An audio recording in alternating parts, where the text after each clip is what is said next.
मैं अभी आता हूँ, फिर आपको पेट भरकर भोजन कराता हूँ। वही सेठ बने भगवान विष्णु डांट खा करके चुपचाप अपने आसन पर बैठ गए। वहीं सेठानी बनी लक्ष्मी जी उनकी यह दशा देखकर कि बड़ी मुश्किल से अपनी हंसी रोक पाई। लेकिन जैसे ही चंदन भगत पत्तल में सामग्री लेकर भगवान को भोग लगाने मंदिर में गया, इधर विष्णु लक्ष्मी जी को मौन रहने का संकेत करते हुए चुपके चुपके पैर रखते हुए रसोई में पहुंच गए और उन्होंने एक एक व्यंजन उठा करके चखना शुरू कर दिया। वहीं विष्णु भगवान तो प्रसाद को चखा तो भौंचक के रह गए, क्योंकि खीर में चीनी की जगह नमक भरा हुआ था और सब्जियों में चीनी भरी हुई थी। वहीं जैसे ही भगवान विष्णु ने रोटी का एक कोरा तोड़ करके मुंह में लिया तो वह सीसी करने लगे, क्योंकि रोटी में मिर्च भरी थी। वहीं विष्णु भगवान सीसी करते हुए उल्टे पैर भाग गए और अपने आसन पर जा बैठे। वहीं लक्ष्मी जी जो थी अपने स्वामी की ऐसी हालत देख करके खिलखिला करके हंस पड़ी।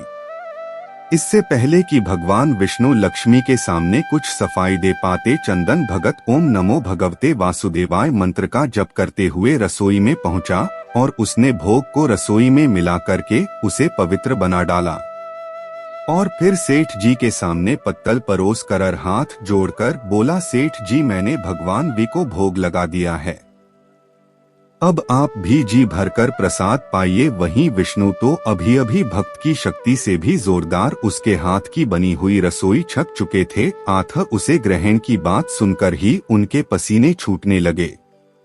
कभी भगवान विष्णु चंदन भगत का तो लक्ष्मी का मुख देखने लगते, वहीं चंदन भगत को सेठ जी की ढीली बर्दाश्त नहीं होती है और वह कहता है, सेठ जी अब क्या हो गया आपको, अभी अभी तो आप इतने उतावले हो रहे थे, आपको बहुत तेज भूख लग रही थी, पर अब आप खाने में इतनी देरी क्यों कर रहे हैं, आप जल्दी से प्रसाद ग्रहण करो, तभी तो माता जी भी प्रसाद ग्रहण करेंगी और उसके बाद में फिर मैं प्रसाद पाऊंगा। वहीं चंदन भगत की ललकार को सुनकर के विष्णु भगवान ने चुपचाप खीर का कुल्हड़ उठाया और सारी नमकीन खीर गट गट पी गए। कुल्हड़ खाली होने की देर थी कि चंदन ने उसे झट से भर दिया। अपने प्रिय भक्त के हाथों परोसे हुए भोग में भगवान को आज दुगना स्वाद आने लगा। चंदन परोसता गया और भगवान विष्णु पीते गए। वहीं जगत माता लक्ष्मी भक्त और भगवान दोनों के प्रेम को देख करके मंत्रमुग्ध होती रही। अब सारी रसोई समाप्त हो गई तो भगवान ने एक जोर की डकार ली। वहीं चंदन को होश आया और बोला, वाह सेठ जी वाह, मैं ही बावला था जो आज इतनी थोड़ी सी रसोई बनाई, मुझे पता होता कि आपको प्रसाद ग्रहण करने का इतना बड़ा शौक है तो मैं और ज्यादा रसोई बनाता।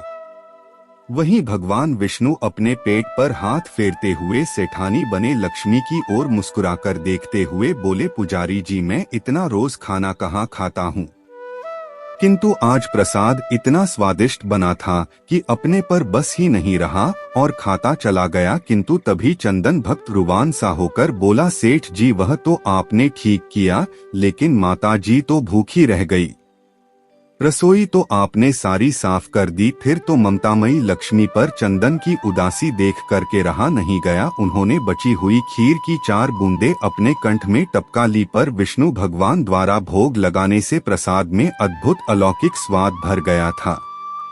ऐसी सुगंधित और मीठी खीर छक की जगत जननी आकंठ तृप्त हो गई और उनके तृप्त होते ही सृष्टि का प्रत्येक प्राणी तृप्त हो गया। फिर चंदन भगत बोला, सेठ जी आपने और माता जी ने प्रसाद ग्रहण कर लिया, इससे मुझे अत्यंत संतोष हुआ है।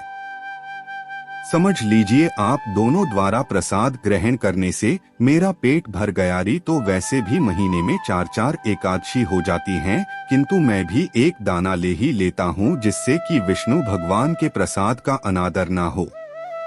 और ऐसा कहकर के चंदन भगत ने खीर के पात्र में लगा हुआ एक चावल का दाना उठा करके अपने कंठ में डाल लिया। वहीं चावल के एक दाने से ही उस चंदन भगत की जन्म जन्मांतर की भूख प्यास मिट गई और समस्त वासनाओं और इच्छाओं की तृप्ति हो गई। भगवान शिव कहते हैं कि हे श्वान, वहीं उसके ज्ञान के नेत्र खुल गए और उसने क्या देखा कि उसके सामने यानी चंदन भगत के सामने भगवान विष्णु और जगत जननी लक्ष्मी जी आशीर्वाद की मुद्रा में मुस्कुराते हुए खड़े हैं। फिर तो भगवान विष्णु और लक्ष्मी का असली रूप देख करके चंदन भगत दौड़ करके उनके चरणों में लेट गया। वहीं भगवान विष्णु ने चंदन भगत को अपने हाथों से उठा करके अपने सीने से लगा लिया और कहा, बेटा बताओ तुम्हें क्या चाहिए। मैं तुम्हारी भक्ति से बहुत ही प्रसन्न हूँ, जो इस प्रकार से भगवान को भोग लगाते सच्ची निष्ठा के साथ में उन पर आस्था रखते हैं। उनके जन्म जन्मांतर के पाप दूर हो जाते हैं और उनकी गरीबी हमेशा के लिए दूर हो जाती है। वहीं चंदन भगत कहने लगा, प्रभु मुझे कुछ नहीं चाहिए, केवल आपका प्यार चाहिए। वहीं भगवान विष्णु कहते हैं, नहीं चंदन, तुमने अब तक गरीबी देखी है। मैं तुम्हें वरदान देता हूँ कि तुम इस राज्य के राजा बनकर के इस राज्य का सुख भोगोगे और शरीर पूरा होने के बाद में तुम्हें स्वर्ग की प्राप्ति होगी। और फिर ऐसा कह करके भगवान विष्णु और लक्ष्मी अंतर्ध्यान हो जाते हैं। वही गरीब चंदन जो था भगवान को नित्य नियम से भोग लगा करके स्वयं भोजन करता था, जिसका उसे फल मिला कि वह भिखारी से राजा बना। भगवान शिव कहते हैं कि हे श्वान, उसी विष्णु भगवान के मंदिर के पास में एक किसान अपनी पत्नी के साथ में एक झोपड़ी बनाकर रहता था और मंदिर में जो भी स्त्री या पुरुष पूजा के लिए आते जाते थे, वह किसान मंदिर पर आने वाली स्त्रियों को घूर घूर कर देखता रहता था और अपनी दृष्टि गलत रखता था। वहीं उस किसान की पत्नी मंदिर पर आने वाले पुरुषों को घूर घूर कर देखती रहती थी। अब समय इस प्रकार से धीरे धीरे गुजरता गया। एक दिन एक ठग कहीं से घूमता हुआ उस किसान की झोपड़ी से होकर गुजरा तो किसान की पत्नी की नजर उस ठग पर पड़ गई।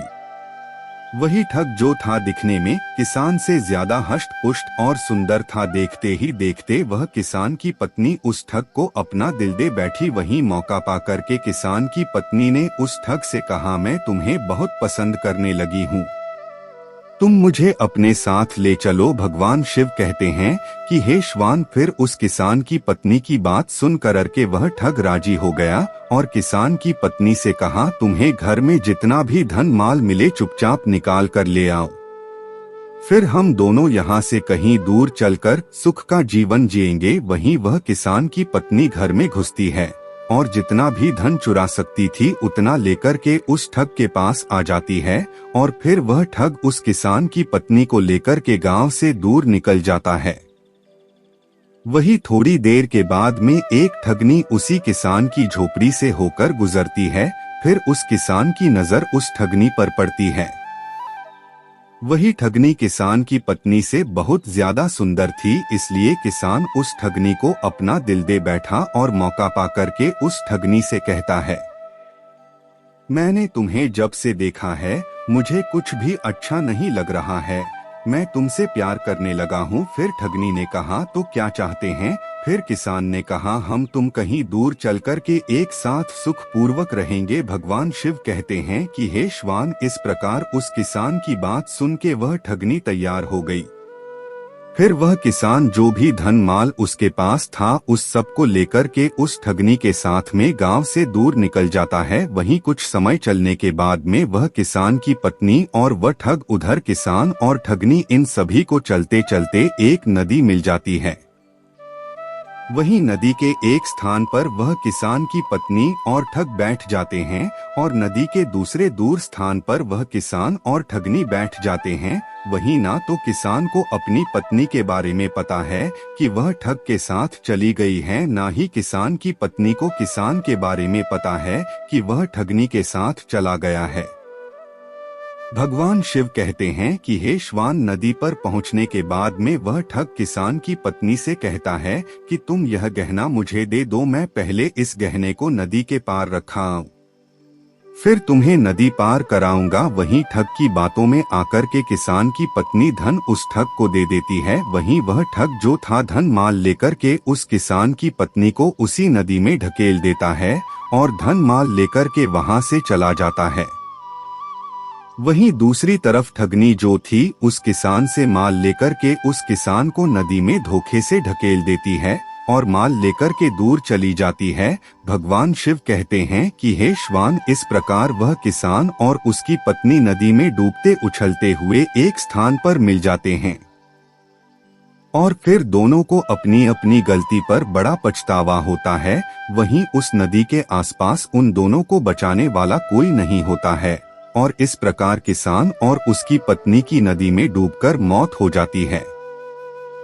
अंत में भगवान शिव कहते हैं कि हे स्वान, जो अपने का नहीं हुआ वह किसी और का नहीं हो सकता है। अब तुम अपने पहले प्रश्न का उत्तर सुनो। तुम्हारा पहला प्रश्न था कि भगवान को किस प्रकार भोग लगाने से भिखारी भी राजा बन जाता है। तो समझ लो, जिस प्रकार इस कहानी में एक गरीब चंदन ने विष्णु लक्ष्मी का भोग लगाया और सेवा की, उसी प्रकार जो भी इंसान गरीब चंदन की तरह सच्चे मन से पूरी आस्था के साथ में नियमानुसार भगवान का भोग लगाता है, वह भगवान की कृपा से निश्चित राजा बन जाता है। जिस प्रकार से वह गरीब चंदन एक राजा बन गया, इसलिए हर इंसान को रोजाना सच्चे मन से नियमानुसार भगवान का भोग रोजाना लगाना चाहिए। उसके बाद ही स्वयं भोजन ग्रहण करना चाहिए। यदि जो भी इंसान ऐसा करता है तो निश्चित ही लक्ष्मी की उस पर कृपा होती है और ऐसा व्यक्ति भिखारी होकर भी राजा बन जाता है। भगवान शिव आगे कहते हैं कि हे श्वान, अब तुम अपने दूसरे प्रश्न का उत्तर सुनो। तुम्हारा दूसरा प्रश्न था कि स्त्री को दूसरे का पति और पुरुष को दूसरे की पत्नी क्यों अच्छे लगते हैं। तो समझ लो, जो स्त्री या पुरुष चरित्रहीन होते हैं, ऐसे चरित्रहीन स्त्री या पुरुष को हमेशा दूसरे का पति या दूसरे की स्त्री ही अच्छे लगते हैं। जिस प्रकार से वह किसान और उसकी पत्नी दोनों ही चरित्रहीन थे। न किसान को अपनी पत्नी अच्छी लगती थी और न ही किसान की पत्नी को अपना पति किसान अच्छा लगता था। इसलिए उन्होंने चरित्रहीनता की और जो चरित्रहीनता करते हैं उन्हें निश्चित एक दिन अपने कर्मों का भोग भोगना पड़ता है। इसी वजह से उस किसान और उसकी पत्नी की नदी में डूबकर मृत्यु हुई पति पत्नी के बीच सच्चा प्रेम, वफादारी, सेवा, आत्मीयता, विश्वास तभी रह सकता है जब उनमें एक निष्ठा का व्रत हो।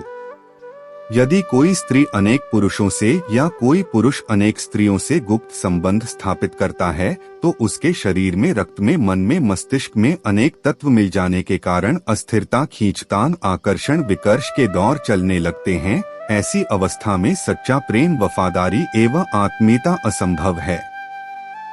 व्यभिचारी स्त्री पुरुषों का दाम्पत्य जीवन हमेशा कपट, धूर्तता, मायाचार और छल से भरा हुआ होता है।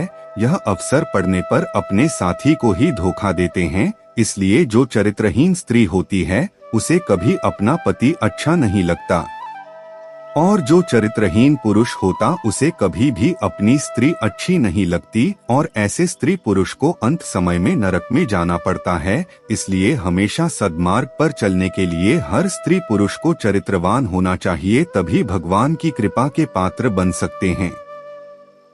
प्रिय दर्शकों, इस प्रकार भगवान शिव के द्वारा कहानी सुनने के बाद में कुत्ते का मन पूरी तरह से संतुष्ट हो जाता है और फिर वह वहां से भगवान को प्रणाम करके वहां से चला जाता है और समय आने पर उसको स्वर्ग की प्राप्ति होती है, क्योंकि कुत्ता एक दूसरे से बहुत प्यार करते थे, एक दूसरे के अलावा कभी किसी की ओर देखते भी नहीं थे। इसी की वजह से अंत समय में श्वान को स्वर्ग की प्राप्ति हुई। प्रिय दर्शकों, हमारी आज की कहानी, आज का वीडियो यहाँ समाप्त होता है। हम उम्मीद करते हैं कि आपको यह कहानी पसंद आई होगी।